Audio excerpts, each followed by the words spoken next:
Santé, éducation, culture. C'est la première. Ligne directe. 11h midi, Géruch Hawaïa. Il y a quelques jours, le journal Le Monde titrait « En Nouvelle-Calédonie, l'économie s'effondre après 2 mois d'insurrection ». Depuis le 13 mai dernier, en effet, notre économie est rudement mise à mal, entraînant une réaction en chaîne que beaucoup d'entre nous commencent à percevoir. La perte du pouvoir d'achat, la difficulté à pouvoir subvenir à nos besoins les plus primaires, le changement radical de vie pour beaucoup d'entre nous. Aujourd'hui, dans votre émission Ligne Directe, vous allez pouvoir poser vos questions à la CAFAT et au MEDEF. Et pour cela, je suis avec la CAFAT et le MEDEF, en la personne de Mimsi Délé, la présidente du MEDEF Nouvelle-Calédonie. Bonjour Mimsi. Bonjour. En face de vous, Xavier Martin, le directeur général de la CAFAT. Bonjour Xavier. Bonjour. Merci à tous les deux d'être avec nous. Bien sûr, vous pouvez nous appeler au 258 pour rejoindre cette émission. Vous êtes les bienvenus. Ligne directe, c'est parti. C'est la première. Ligne directe.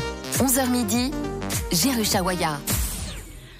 Cela fait désormais plus de 2 mois que la crise insurrectionnelle a mis l'économie à mal. On en parle souvent. Nous entendons donc beaucoup de chiffres. Est-ce que vous pouvez nous dire ce qu'il en est un peu actuellement, Mimsi, faire un peu un petit point de situation, s'il vous plaît? Écoutez, du côté des destructions d'entreprises, même si depuis 15 jours, on a eu encore à déplorer des exactions et bien, on stabilise à peu près le nombre d'entreprises détruites à 900, ce qui est considérable. Aujourd'hui, on a 2250 entreprises qui sont concernées par le Fonds de solidarité de l'État. Ça veut dire qu'ils ont perdu au minimum 50% de leur chiffre d'affaires. Je vous laisse apprécier l'ampleur du désastre. Et on s'en rend bien compte. Les aides commencent à peine en fait à arriver, même si les dispositifs ont été décidés il y a quelques temps déjà. L'argent frais, entre guillemets, arrive à peine dans les entreprises. Et ce qui fait que là, actuellement, elles sont évidemment en grande difficulté. Le pouvoir d'achat des Calédoniens s'est effondré. Et alors, dans quel état d'esprit sont les entrepreneurs un peu aujourd'hui, vous qui êtes au contact quand même de tous les entrepreneurs, des chefs d'entreprise qui font partie du MEDEF, dans quel état d'esprit sont-ils? Très difficile. Aujourd'hui, c'est compliqué. Évidemment, un entrepreneur, par définition, c'est quelqu'un qui sait vivre dans un univers où il y a du risque, où il y a de l'aléa. Là, aujourd'hui, on est quand même face à des difficultés qui sont vraiment considérables et qui sont arrivés de façon massive à énormément d'entreprises en même temps. Et puis surtout, cette absence totale de visibilité sur l'avenir, ça complique beaucoup les choses. Aujourd'hui, on a des entrepreneurs qui sont concentrés sur la survie de leurs entreprises, sur le fait d'obtenir un maximum d'aide pour garder la tête hors de l'eau et surtout qui se posent la question de savoir sous quelle forme ils vont pouvoir continuer leur activité. Est-ce qu'ils vont pouvoir maintenir leurs équipes en place ou est-ce qu'ils vont devoir licencier? Est-ce qu'ils vont reconstruire ou est-ce qu'ils vont abandonner? Toutes ces questions-là, les entrepreneurs se les posent et c'est évidemment très très difficile dans la vie d'une entreprise. Alors, concernant le chômage, on parle de plus de 20 000 chômeurs à la fin de ce mois, 24 000 même dans l'article du Monde que je citais précédemment. Alors, la CAFAT, est-ce qu'elle peut assumer comme ça 20 000, ce flot, ce flux de chômeurs qui arrivent vers elle comme ça? Alors, je dirais, nous avons pris les mesures nécessaires pour pouvoir y faire face. Il y a 2 dispositifs de chômage particuliers, spécifiques, qui ont été créés pour l'occasion. Je pense que vous en avez déjà parlé. Un chômage total pour les salariés dont le contrat de travail a été rompu. Et puis, un dispositif de chômage partiel spécifique pour les entreprises qui continuent leur activité, mais qui ont besoin, en fait, d'être soulagées de tout ou partie des rémunérations qu'elles versent habituellement à leurs salariés. Ce qui a été fait lorsque ces 2 dispositifs ont été créés, c'est de simplifier au maximum justement le dispositif d'indemnisation. Pour le chômage total, nous essayons d'automatiser au maximum le calcul et le versement des indemnités. Nous avons fait un premier paiement pour 500 salariés en tout début de semaine et nous allons continuer à ce rythme-là. Ce que nous essayons de faire, donc, comme je l'indiquais, c'est de le faire le plus automatiquement possible. Néanmoins, pour un certain nombre de situations, nous allons avoir besoin de prendre la tâche des salariés concernés pour leur demander les éléments qui peuvent nous manquer. Quand, par exemple, nous ne connaissons pas leur référence bancaire, nous ne sommes pas en mesure de pouvoir faire un virement d'indemnité. Voilà, c'est pour le chômage total. Des choses très concrètes. Très concrètes. Nous sommes très pratiques et pragmatiques et on essaie d'être efficace pendant cette période puisqu'on sait ce qui est attendu de nous compte tenu de la difficulté, de la sensibilité des situations que traversent nos clients, les salariés d'entreprise. Pour le chômage partiel, c'est encore plus simple puisque c'est l'entreprise qui, une fois qu'elle a été admise par arrêté du gouvernement au dispositif de chômage partiel pour 3 mois, éventuellement renouvelable une fois, eh bien l'entreprise va nous adresser, elle a deux façons de se faire indemniser. Soit elle nous adresse un état de remboursement pour les mois passés, puisque la crise a débuté le 13 mai. L'argent qu'elle aura avancé ? Exactement. Elle nous envoie un état de remboursement. Un modèle pour ce faire est présent sur le site internet de la CAFAT, www.cafat.nc. Et à partir de cet état de remboursement, on va calculer le niveau d'indemnisation et verser directement à l'entreprise. Donc, même si nous avons un très grand nombre de salariés concernés, je pense que la plus grande part des salariés va être concernée par le chômage partiel exaction. Et donc là, l'intermédiaire, c'est l'entreprise. Et nous allons faire ce qu'il faut pour que les entreprises soient indemnisées très rapidement dès lors qu'on disposera des éléments déclaratifs. Oui, on en a parlé déjà dans cette émission, mais c'est important de le rappeler pour que les entreprises puissent verser ce fameux chômage spécifique. Il faut qu'elles soient inscrites, en tout cas, sur cet arrêté gouvernemental. Alors justement, il y a une des questions qui m'a été posée là-dessus. Est-ce que la liste, entre guillemets, fixée par le gouvernement évolue souvent ou pas ? Et sur quels critères une entreprise est sur cette liste ou pas ? Il y a 2 questions là-dessus qui m'a été posées par un auditeur. Oui, alors la liste évolue tous les jours, puisque c'est la DTE, la direction de la Nouvelle-Calédonie en charge de l'emploi, qui prend ces arrêtés. Alors, ils sont organisés aussi dans des conditions pas faciles, je le souligne quand même, parce que leurs locaux ont été détruits, donc leurs équipes travaillent au Plexus, c'est ça ? Au Plexus. Mais depuis début juillet, en fait, chaque jour, il y a une parution d'arrêtés qui concernent des groupements d'entreprises pour aller plus vite. Et donc, l'entreprise, dès qu'elle est sur cette liste, est informée. Donc, on n'a pas encore toutes les entreprises qui ont reçu leurs arrêtés, ça il faut le préciser, parce que parfois les salariés, à juste titre, s'impatientent, mais si l'entreprise n'a pas cet arrêté, eh bien elle n'est pas éligible officiellement au dispositif. Et dès que c'est le cas, eh bien elle peut faire, comme l'a dit Xavier Martin, sa demande à la CAFAT. Et je souligne que parfois, les salariés eux-mêmes n'ont pas encore été payés sur le chômage partiel du mois de mai, parce que si l'entreprise n'était pas en capacité d'avancer les fonds, voire même si elle risquait de ne pas être éligible, eh bien, le salarié lui-même n'a pas encore été payé et le sera dès lors que l'entreprise aura été prise en charge. Et alors, ces critères pour être sur cette fameuse liste fixée par le gouvernement, quels sont-ils ?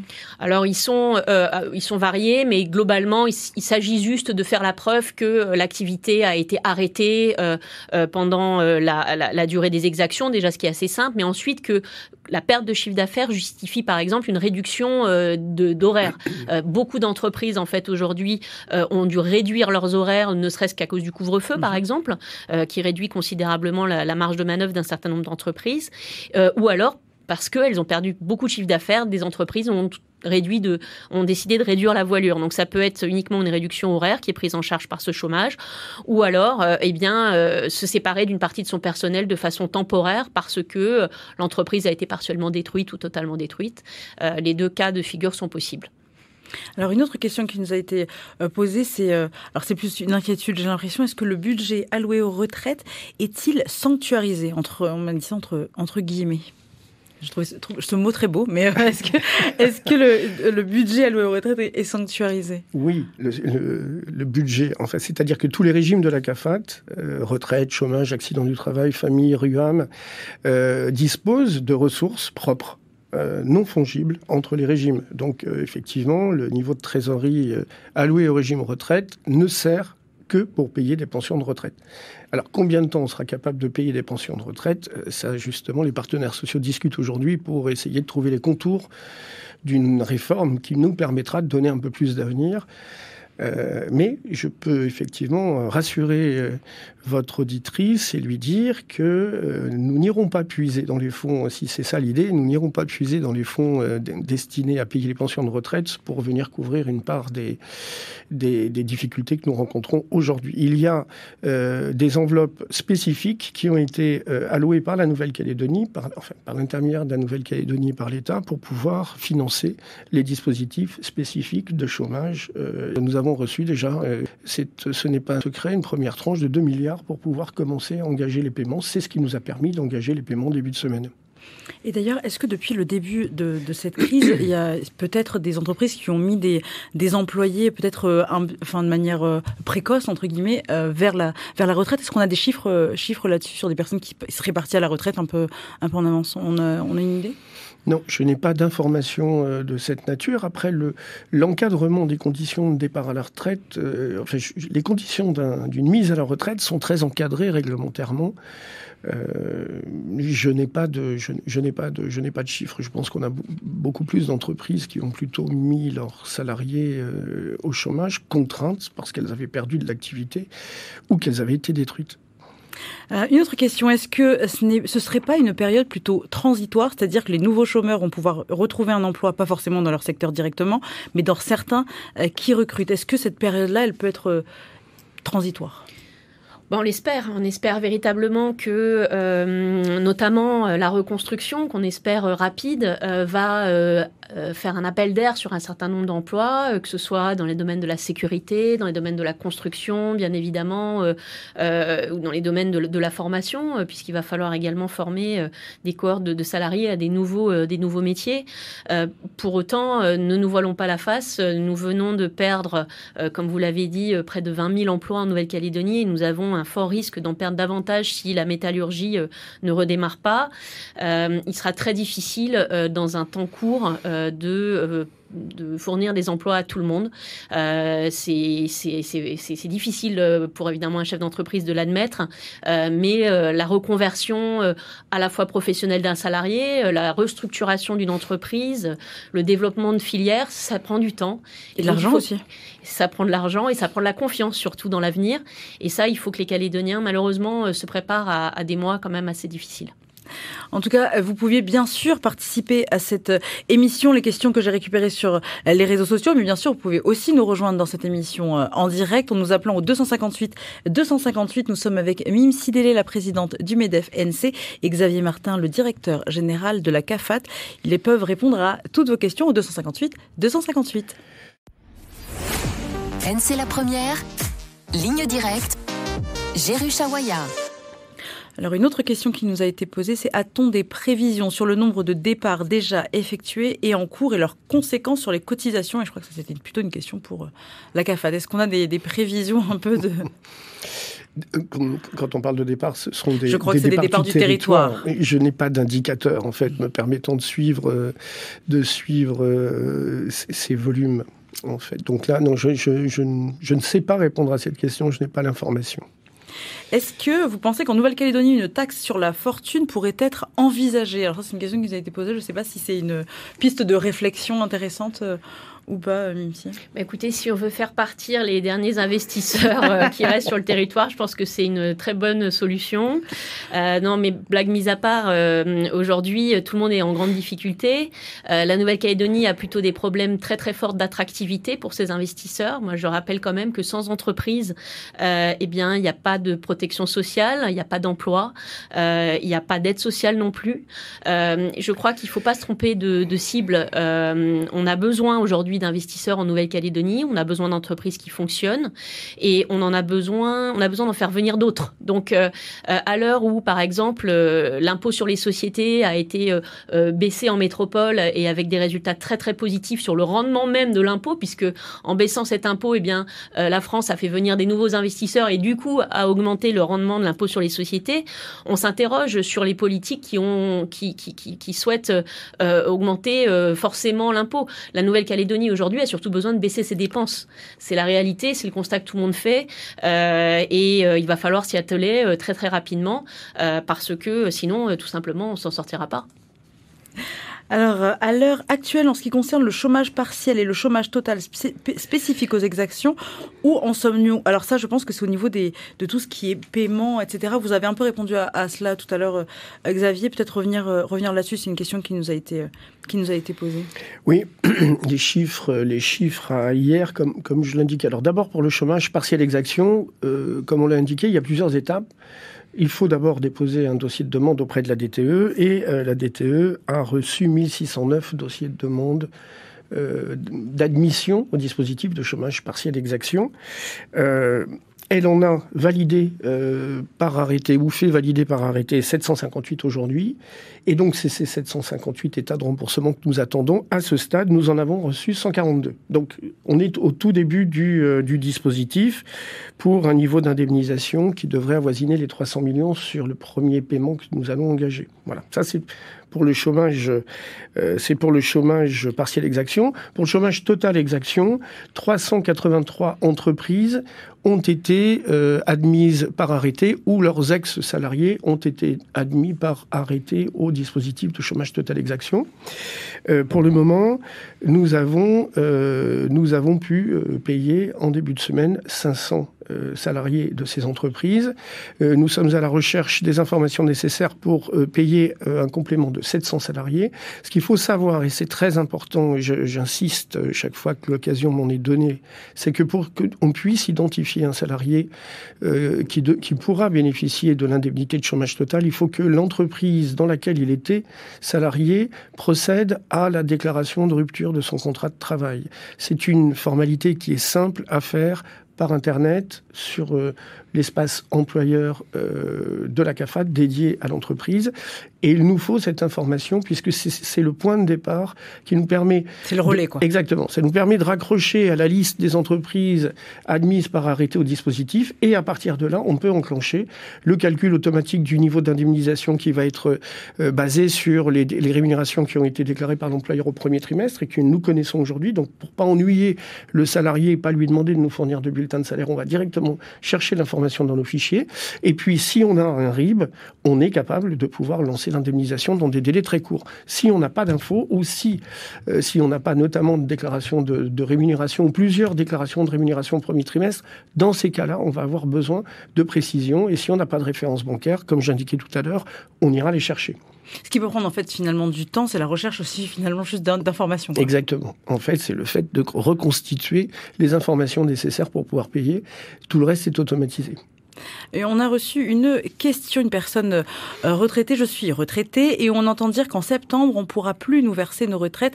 Est-ce que c'est vrai ? On sent quand même beaucoup d'inquiétude. Hein. Est-ce que c'est vrai ? Alors, s'il s'agit du régime de retraite de la CAFAT, géré par la CAFAT, ce n'est pas vrai. Nous avons de quoi payer les pensions de retraite jusqu'à la fin de l'année et au-delà. Mais donc, pas d'inquiétude s'il s'agit du versement des pensions de retraite de la CAFAT. Que ça puisse rassurer notre auditrice ou notre auditeur. Alors, une autre question qui nous a été posée, est-ce qu'il y a des voies d'adaptation que les entreprises peuvent emprunter justement pendant cette période ? Alors, on a vu qu'il y avait des entreprises qui utilisaient par exemple maintenant la vente en ligne, etc. Est-ce qu'il y a d'autres voies d'adaptation qui sont réfléchies en ce moment par les entreprises ? Oui. Alors, le Covid nous avait permis à beaucoup d'entreprises de mettre en place des dispositifs de vente en ligne qui continuent de fonctionner assez bien en Nouvelle-Calédonie. Une grosse contrainte actuellement, c'est la possibilité de livrer, notamment la province Nord et la province Sud, et évidemment le Mont d'Or. Ça pose des contraintes assez particulières. Et là, les entreprises sont obligées de s'adapter avec des nouveaux créneaux horaires sur les livraisons, parfois avec des aléas et des coûts associés. Là, j'insiste un petit peu parce que c'est vrai qu'on parle souvent des barrages. Les barrages, ça participe très clairement à l'augmentation du coût de la vie parce que toutes ces contraintes pèsent sur les charges des entreprises qui doivent parfois passer par la mer pour atteindre leurs clients et s'efforcer de les livrer. Et donc, à un moment, rétablir la circulation en Nouvelle-Calédonie, c'est aussi rétablir les flux économiques et notamment ceux de l'alimentaire. Donc ça, je sais que c'est une préoccupation de beaucoup de Calédoniens en ce moment et je tiens à le souligner, les barrages n'aident pas. Les entreprises, ensuite, quelle voie d'adaptation ? Évidemment, ça va être la possibilité peut-être d'aménager leurs horaires. On l'a évoqué tout à l'heure pour réduire leur plage horaire. Ça va être la possibilité aussi de se développer sur d'autres créneaux de communication ou commerciaux. Mais néanmoins, il va falloir s'adapter, c'est une certitude.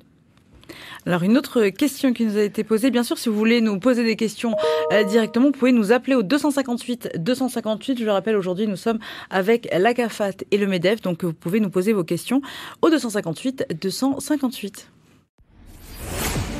C'est la première, ligne directe, Géru Chawaya.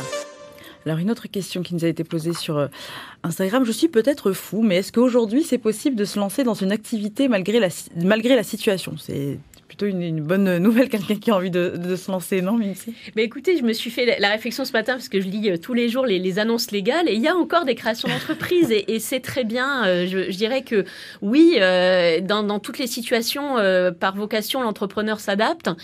Il y a beaucoup d'activités qui ont été détruites, c'est une réalité. Il y a des secteurs et des quartiers qui maintenant manquent de tout. Et oui, avec un esprit d'entreprise et puis l'envie de réussir, on peut bien évidemment créer toujours une activité. C'est tout à fait possible et même je l'encourage parce que c'est comme ça qu'on arrivera à en sortir. Donc ça va prendre un petit peu de temps, mais il est tout à fait possible aujourd'hui de s'adapter à une situation. Et de toute façon, c'est la vocation et la raison d'être de l'entrepreneur. Et donc, vous n'êtes pas fou. Non. Et justement, il y a Jean-Paul qui nous a rejoint. Jean-Paul, bonjour. Oui, bonjour. Bonjour Jean-Paul. Bonjour. Oui, au niveau des aides, je voulais savoir si on n'entend pas parler, mais les aides au transport, les sociétés de transport dans tous les domaines, où on est en sommet plus ou moins depuis le mois de janvier, en premier au niveau économique, et puis maintenant avec les événements. Donc je voulais savoir si on avait le droit à des aides, quoi. Oui. Voilà. Merci pour votre question, Jean-Paul. Merci, oui. Je vais vous répondre. Alors, il n'y a pas d'aide sectorielle spécifiquement. En revanche, le fonds de solidarité de l'État s'applique parfaitement à votre situation. À savoir que, à partir du moment où vous avez constaté depuis le mois de mai une chute de votre chiffre d'affaires, et ça semble être votre cas, vous êtes éligible à ce dispositif pour les mois de mai, juin et juillet, avec un plafond qui vient d'être renforcé puisqu'il a été porté à 10 000 euros, donc à peu près 1,2 million au lieu de 6 000 euros initialement. Donc, j'encourage vraiment toutes les entreprises à faire cette demande d'aide en ligne. C'est très simple, ça prend 5 minutes de remplir le formulaire, il y a très peu de pièces qui sont demandées. Le versement, à partir du moment où le dossier est fait, il est fait en général dans la semaine. Donc, c'est des aides auxquelles toutes les entreprises ont droit. Et donc là, je vous encourage véritablement à faire cette demande. Merci, Jean-Paul est parti, mais je pense qu'il nous écoute. On a une autre question. Alors ça va être une question pour vous, Xavier. C'est une question de Nella. Elle nous demande, est-ce que les allocations seront toujours maintenues ? Vous y avez répondu, mais on sent quand même le besoin d'être rassuré. Donc on vous demande, est-ce que les allocations seront maintenues ? Alors, je suppose qu'il s'agit des allocations familiales. Oui, et moi aussi. Vous savez qu'on a 2 dispositifs d'allocation familiale, celui du régime général des salariés pour les actifs et celui des allocations familiales de solidarité. Et je peux garantir que l'ensemble des allocations des 2 régimes seront versés puisque nous disposons de la trésorerie nécessaire pour le faire. Je dirais même que le régime de prestation familiale des salariés est un régime qui dispose d'un matelas de trésorerie qui lui permettra de le faire sur le long terme. Parce qu'on avait une question qui est à peu près similaire, mais qui demande, est-ce que les allocations familiales, elles peuvent être amenées à baisser ou à s'arrêter ? Bon, pour s'arrêter, vous avez répondu, mais est-ce que ça peut être amené à changer, à baisser ? Alors, ce type de décision relève des partenaires sociaux et du pouvoir politique. Mais à ce stade, il n'y a aucun projet visant à réduire le niveau des prestations que nous servons aujourd'hui. Je suis chef d'entreprise, je souhaite mettre la clé sous la porte. Est-ce que mes employés seront sous le chômage total spécifique ou classique ? Alors je pense que c'est quelqu'un qui souhaite mettre la clé sous la porte prochainement. Je ne sais pas si quelle est l'entreprise, mais sous quel chômage seront ces employés total ou classique ? Eh bien, ça va dépendre des conditions qui ont prévalu à la fermeture de l'entreprise. Si on considère que ces conditions sont directement liées à une destruction partielle ou totale des locaux, des stocks, des éléments qui lui permettaient de fonctionner, ces salariés pourraient relever du chômage total exaction, mais il faudrait qu'il puisse, l'employeur, se signaler auprès de la DTE, la DTE étant toujours en mesure de pouvoir modifier la liste des entreprises dont les ex-salariés sont susceptibles de bénéficier du chômage total exaction. Donc ça va être un cas particulier. En fait, ça s'analyse. Ça s'analyse en fonction des situations. Si effectivement l'entreprise aurait pu continuer à fonctionner parce que n'ayant pas fait l'objet de destruction directe, ce sera peut-être plus compliqué d'être admise à cette liste. Et donc, ces salariés vont relever du chômage total de droit commun, par opposition avec le chômage total exaction. Et donc, avec un niveau d'indemnisation moins généreux, je dirais, que celui qui a été prévu dans le cadre du chômage total exaction. Une autre question qui nous vient de Nathalie. Je suis retraitée en Nouvelle-Calédonie, mais si je quitte le territoire, est-ce que ma retraite sera toujours prise en charge par le territoire ? Oui. La CAFAT et le régime retraite de la CAFAT versent des retraites partout dans le monde. En fait, il n'y a pas de condition de lieu de résidence. Donc, si cette personne quitte le territoire, il faudra juste que nous ayons de nouvelles références bancaires si d'aventure elle souhaite ouvrir un compte dans un pays autre, mais elle continuera à percevoir sa pension de retraite. Et on a Vincent qui nous a rejoint. Bonjour Vincent. Oui, bonjour. Bonjour. Ma question concerne l'aide aux entreprises, où on renseigne le document sur Internet, ça prend 5 minutes. Et effectivement, je l'ai fait immédiatement, dès le début. Étonné de rien recevoir, je me suis rapproché de ma banque, qui m'ont dit que c'était normal qu'après 24 jours, même 30 jours, on n'ait toujours rien reçu parce que personne n'a été payé de quoi que ce soit à ce jour. Et là, vous annoncez que 10 jours après, on recevra le virement. Ça m'a surpris.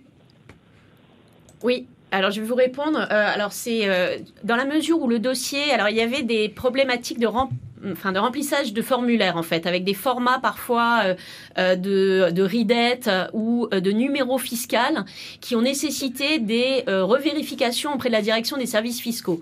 En fait, à partir du moment où le dossier est correctement rempli, le problème, c'est qu'effectivement, l'entreprise n'était pas automatiquement avertie de si son dossier était correctement rempli ou pas, ce qui a pu créer des inquiétudes. J'ai été dans le même cas que vous, pour tout vous dire. J'ai reçu mon remboursement il y a à peine 3 jours pour le mois de mai. Donc, vous voyez, ça touche tout le monde. Mais même si délai. Mais vous voyez, voilà, exactement. Et donc, mais à partir du moment où, pour le mois de mai, votre dossier sera correctement rempli, je vous engage à repartir de votre brouillon de mai pour le mois de juin et vous serez remboursé beaucoup plus rapidement. En tout état de cause, il y a déjà près de 2500 entreprises qui ont été remboursées sur les 3000 demandes qui ont été fournies au mois de mai. Donc, ça ne devrait plus tarder. En revanche, il y a eu également des refus. Et pour cela, vous avez la possibilité de contester si vous avez reçu, mais là, dans ce cas-là, vous allez être informé si votre dossier est refusé. Vous avez la possibilité de contester. Non, moi, il est toujours, quand je vais sur le site, il est toujours dans le même état, celui de mai. J'ai rempli celui de juin. Tout est bien rempli, mais ils ne sont pas traités. Écoutez, je vous encourage à leur envoyer un message sur la messagerie intégrée. Ok, et puis en théorie tout le monde reçoit une réponse, mais le fait est que vous pouvez également joindre la CCI au 05 03 03 pour signaler votre cas, qui peut être remonté directement à Bercy si nécessaire. Très bien, merci. Je vous en prie. Merci vous aussi Vincent. Le 05 03 03. On est rejoint aussi par Émilie. Émilie, bonjour. Oui, bonjour. Bonjour, on vous écoute. C'était juste pour savoir parce que je travaille pour des particuliers et comme maintenant je peux plus, ils peuvent plus me payer. Alors comment je fais pour avoir une aide? Est-ce que je pourrais bénéficier du chômage ou? Est-ce que vous avez peut-être des précisions à demander à Émilie pour pouvoir répondre à sa question, si vous avez des éléments de réponse?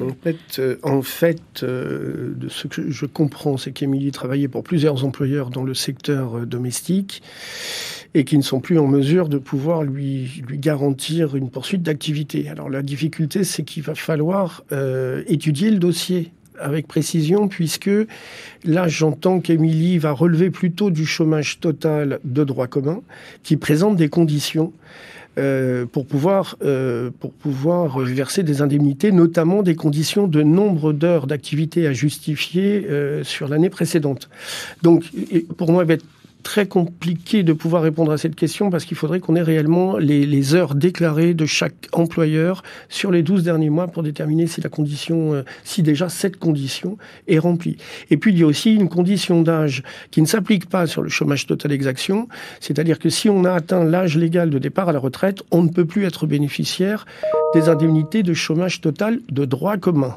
Je fais bien la distinction. Bien cette condition a été enlevée du dispositif de chômage total exaction, c'est-à-dire qu'on peut avoir atteint ou dépassé l'âge légal de départ à la retraite et bénéficier des 9 mois d'indemnisation au titre du chômage total exaction, si bien sûr l'entreprise dans laquelle on travaillait fait partie de l'entreprise admise par arrêté de la Nouvelle-Calédonie. Bon, donc Émilie, tout dépend de l'âge que vous avez aussi. Si vous avez plus de 61 ans maintenant ou 61 ans révolus, eh bien, c'est plutôt la liquidation des pensions de retraite qui pourra être engagée. Sinon, il faut que vous vous rapprochiez de mes services de façon à ce qu'on fasse l'étude spécifique de votre situation et qu'on regarde si vous remplissez les conditions d'une indemnisation au titre du chômage total de droit commun. Ça répond à votre question, Émilie ? D'accord. Ouais, merci beaucoup. Bon courage, Émilie. Merci. Au revoir, bonne Allez, journée. Au revoir. Et Émilie, vous êtes suivie de Jean-Claude. Jean-Claude, bonjour. Oui, bonjour. Bonjour. Moi, ça serait pour savoir, parce que mon patron, il m'a parlé d'un licenciement économique. C'est pour savoir, ça va se passer comment ? Comment se passe un licenciement économique ? Alors, un licenciement économique, c'est une procédure qui est très encadrée par le droit du travail de la Nouvelle-Calédonie déjà. Donc, votre patron va suivre une procédure encadrée par la direction du travail. Il va devoir déjà demander un accord de la direction du travail pour engager cette procédure.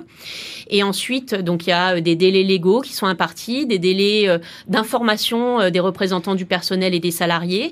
Il y a ensuite des ordres de départ en fonction de la situation d'ancienneté des salariés, du nombre d'enfants à charge, etc., qui vont conditionner quelque part les départs dans un certain ordre de priorité. On ne choisit pas les salariés qui vont être mis au chômage de façon automatique. Et cette procédure, je confirme, eh bien, en fonction de la situation qui est appréciée par la direction du travail. Une fois qu'elle est validée par l'inspecteur du travail, eh bien, elle est mise en œuvre. Et puis, le licenciement économique a lieu souvent dans un délai de 2 mois à peu près, à partir du moment où la procédure est lancée. Ça répond à votre question ?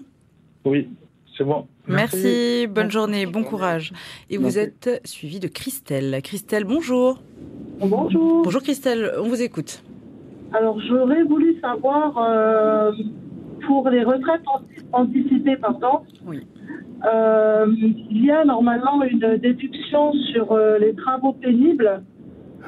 Et je voudrais savoir s'il y aura des conditions particulières étant donné la situation actuelle pour justement les personnes qui souhaitent prendre leur retraite anticipée.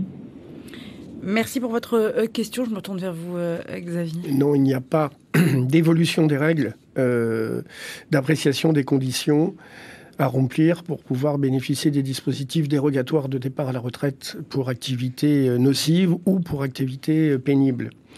Donc ce sont toujours les mêmes conditions qui seront étudiées au moment de la constitution et de la liquidation du dossier de retraite. Ça répond à votre question, Christelle ? Oui, je voudrais savoir, est-ce que c'est bien 2 ans travaillés pour travaux pénibles pour 1 an de déduction ? Alors, je ne peux pas vous répondre de façon précise. Là, mon conseil, c'est de vous rapprocher du guichet unique de la Caisse ou d'appeler le numéro d'accueil des assurés. Ils répondront plus précisément en ayant sous les yeux les éléments de votre carrière, en fait. Là encore, les choses s'apprécient globalement. Et avec un peu plus d'informations que celles dont je dispose là, pour pouvoir répondre à cette question. Le 25 58 23. Exactement. Juste une dernière question. Combien de temps ça met à peu près pour être traité ? Alors, nous avons des délais de traitement de dossiers de retraite qui sont extrêmement courts, je dirais. Dans des situations simples de départ, nous sommes en mesure, dans 80-90% des cas, de liquider les dossiers en moins de 30 jours. Ce qui veut dire qu'à partir du moment où vous avez déposé votre dossier, logiquement, 30 jours après, 60 jours au maximum, puisque c'est un traitement mensuel, vous allez recevoir votre première pension.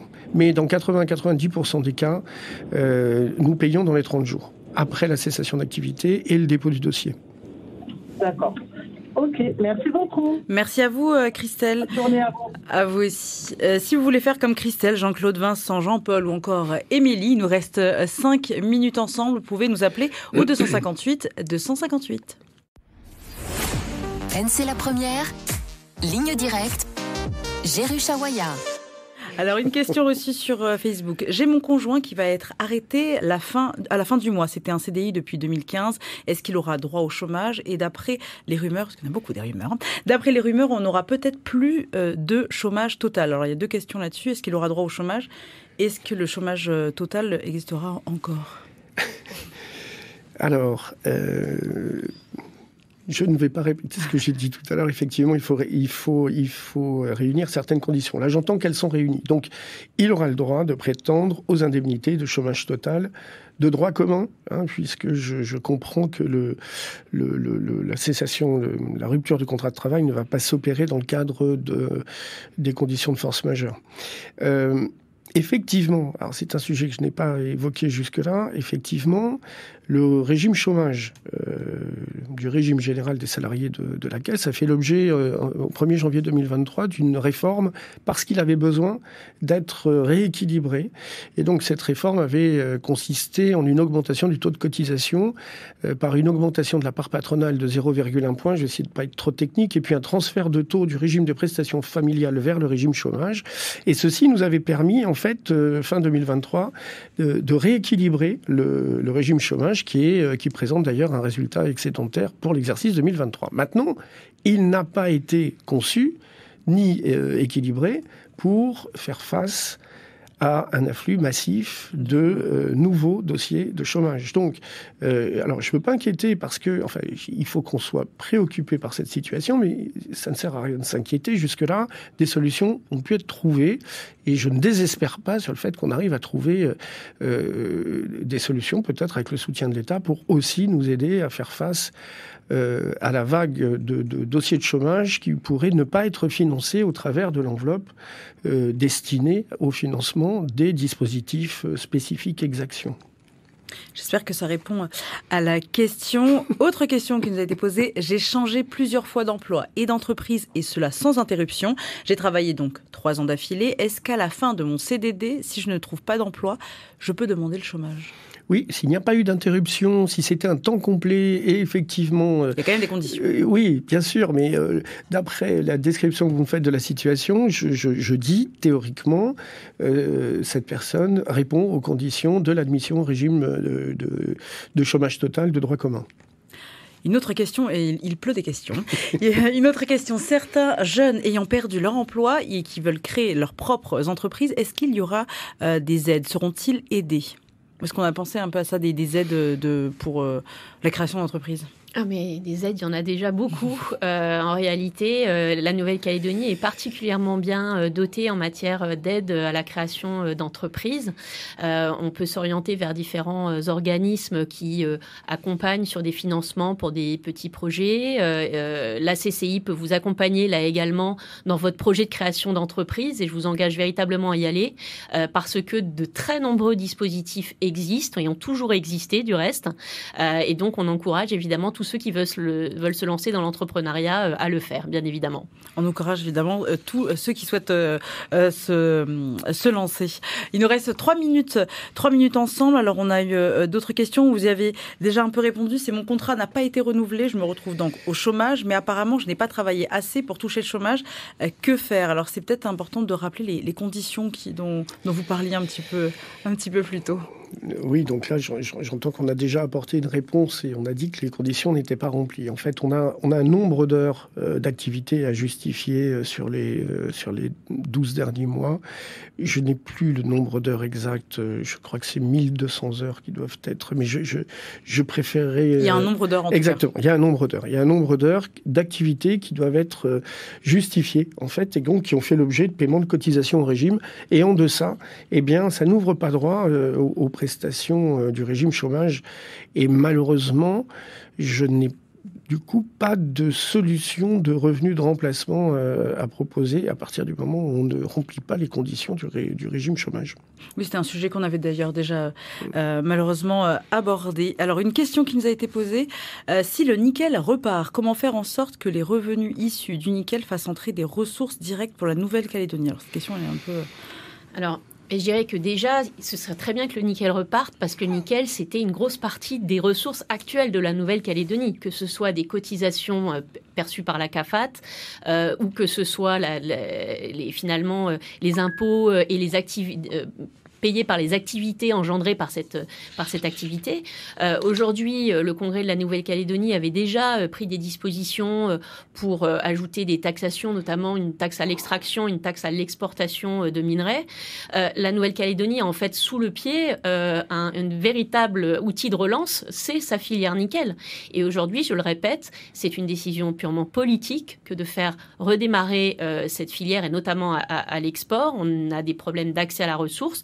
Et la deuxième, c'est la restructuration économique des entreprises et la réduction du coût de la facture énergétique de ces entreprises qui doit leur permettre de retrouver de la compétitivité.